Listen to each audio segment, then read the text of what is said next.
حضرت عثمان حضرت صدیق اکبر کی دعوت سے دامن اسلام میں داخل ہوتے ہیں۔ ان کے چچا نے انہیں کچی کھال میں لپیٹ کر کے دھونیاں دی کہ اسلام سے منحرف ہو جاؤ، لیکن حضرت عثمان بن عفان ڈٹے رہے اور استقامت کے ساتھ اسلام پر گامزن رہے، اور اللہ نے ان کو پھر جو شانیں دیں، حضرت آدم علیہ السلام سے لے کر حضور علیہ السلام کے دور تک کبھی ایسا نہیں ہوا کہ کسی کے نکاح میں کسی نبی کی دو صاحبزادیاں آئی ہوں۔ یہ اعزاز صرف حضرت عثمان غنی کو نصیب ہوا رضی اللہ تعالی عنہ۔ حضور کی دو شہزادیاں حضرت عثمان غنی کے نکاح میں آئیں، یکے بعد دیگرے، تو اس وجہ سے انہیں ذوالنورین، دو نوروں والا کہا جاتا ہے۔ اللہ تعالیٰ نے حضرت عثمان غنی کے مال سے اس امت کو بہت تقویت عطا کی۔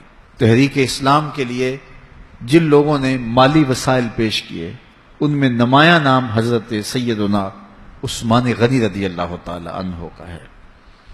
آقا کریم علیہ الصلوۃ والسلام کے کہنے پہ انہوں نے جتنی ضرورت پڑی اتنا مال پیش کر دیا۔ غزوہ تبوک کا موقع آیا تو حضور نے تحریص دلائی، تو انہوں نے کہا حضور میں 300 اونٹ پیش کرتا ہوں ما ساز و سامان کے، تو حضور نے پھر تحریص دلائی تو پھر کھڑے ہو گئے، پھر تحریص دلائی تو پھر کھڑے ہو گئے، اور جو حضور کہتے رہے وہ پیش کرتے رہے۔ بیر روما کی کہانی آئی، جب مدینہ المنورہ میں ہجرت کر کے آئے تو مسلمانوں کے لیے کوئی میٹھا پانی دستیاب نہیں تھا۔ قریب ترین باغ بیر روما تھا، ایک یہودی کی ملکیت تھا، وہ مہنگے داموں دیتا اور مسلمانوں کی مجبوری سے اور زیادہ فائدہ حاصل کرتا۔ غریب مسلمان تھے، گھر بار چھوڑ کے گئے تھے، پانی بھی مول کا خریدے اور وہ بھی مہنگے داموں، پھر یہودی کے نخرے اس پہ الگ۔ حضور نے فرمایا کوئی ہے جو مسلمانوں کے لیے پانی کا انتظام کرے؟ عثمان رضی اللہ تعالیٰ عنہ نے عرض کی حضور یہ ذمہ داری میری ٹھہری۔ بیر روما آج بھی وقف ہے، اور اس کی جتنی بھی جائیداد ہے، املاک ہے، اور ارد گرد جو مزرعہ ہے، یہ باغات ہیں، باقاعدہ آج بھی حضرت عثمان غنی کے نام کا بینک میں اکاؤنٹ کھلا ہوا ہے، اور اس کی ساری کمائی ان کے نام جمع ہوتی ہے اور پھر نیکی کے کاموں کے اندر صرف ہوتی ہے۔ عثمان غنی کا وہ وقف آج بھی جاری ہے اور اس سے دنیا آج بھی فیض پا رہی ہے۔ مسجد نبوی میں جب لوگوں کا ہجوم بڑھا تو حضور نے فرمایا کہ کون ہے اس کی توسیع کرے؟ حضرت عثمان غنی نے کہا حضور یہ ذمہ داری میں اپنے ذمہ لیتا ہوں۔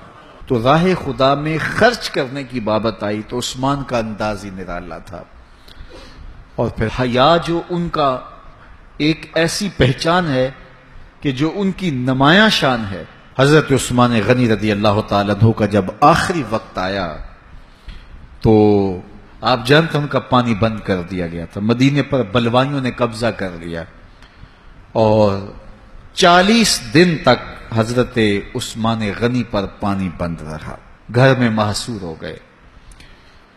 40ویں دن جس دن شہادت ہوتی ہے اس دن آپ نے سر انور باہر نکالا اور لوگوں سے کہا کہ لوگوں، جس وقت مسجد نبوی کی جگہ تنگ ہو گئی تھی اور رسول کریم نے کہا کوئی ہے جو مسجد نبوی کی توسیع کرے، تو کس نے توسیع کی تھی؟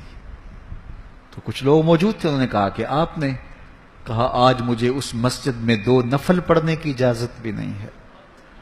پھر اس کے بعد آپ نے فرمایا لوگوں، جب مدینے والوں کو پانی نہیں مل رہا تھا اور مہاجرین کو یہودی مہنگے داموں پانی دے رہے تھے، تو کون تھا جس نے بیر روما خریدا اور وقف کیا رب کے نام پہ؟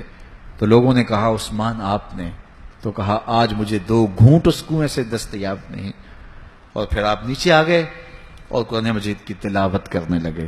اور جب حضرت عثمان غنی کو شہید کیا گیا 40 دن پیاسا رکھنے کے بعد، تو اس وقت آپ قرآن مجید کی تلاوت کر رہے تھے اور آپ کا خون قرآن مجید کی اس آیت پہ گرا فَسَيَكْفِيكَهُمُ اللَّهُ، اور حضرت عثمان غنی شہید ہو گئے، امام مظلوم ظلمن آپ شہید کیے گئے۔ کل قیامت کے دن عثمان غنی تلاوت کرتے اٹھائے جائیں گے۔